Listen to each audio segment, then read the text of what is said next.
Lift Off Monday. So, we are taking a pause from our book to talk about guarding your heart this summer, okay?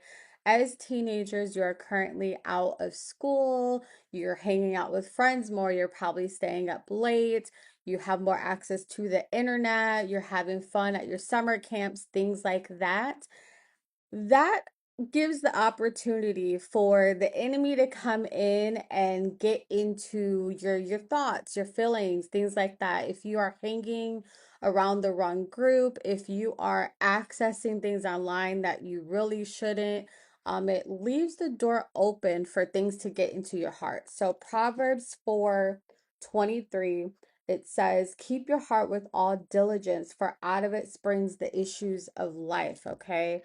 So this summer, make sure that you are thinking about guarding your heart, that you are considering, is this person good for me? You're considering what a good friend looks like, what a Christian looks like, according to the Bible. One way that you guard your heart is through scripture. So thinking about who God is helpful because we sin, we fall short. So if you fall short, you don't want to be shamed. You don't want to feel guilty, but you do want to be able to turn back to God and change your ways. You want to be able to talk to people when you're struggling. If you're going through bullying, you want to be able to tell somebody.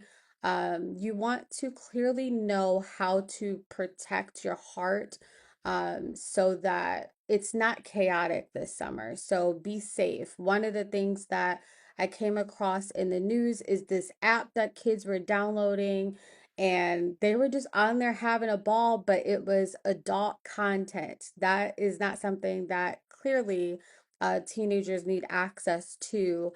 But when you are in the summer, you have unguarded access to a lot of things sometimes, even in summer camp. So make sure that you are guarding your heart, that you're thinking things through, you're asking yourself, are these people healthy?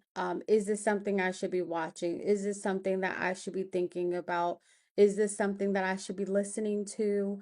Things like that will help you guard your heart this summer and be safe. So make sure that you're thinking about that. This week for homework, we really just want you to focus on the areas that you need to guard your heart a little better, okay? Pray about those things. Share with your parents or someone that you trust, things that you're dealing with and need help on, okay? You don't want to be struggling alone. Things happen, but make sure that you are guarding your heart this summer. Be safe.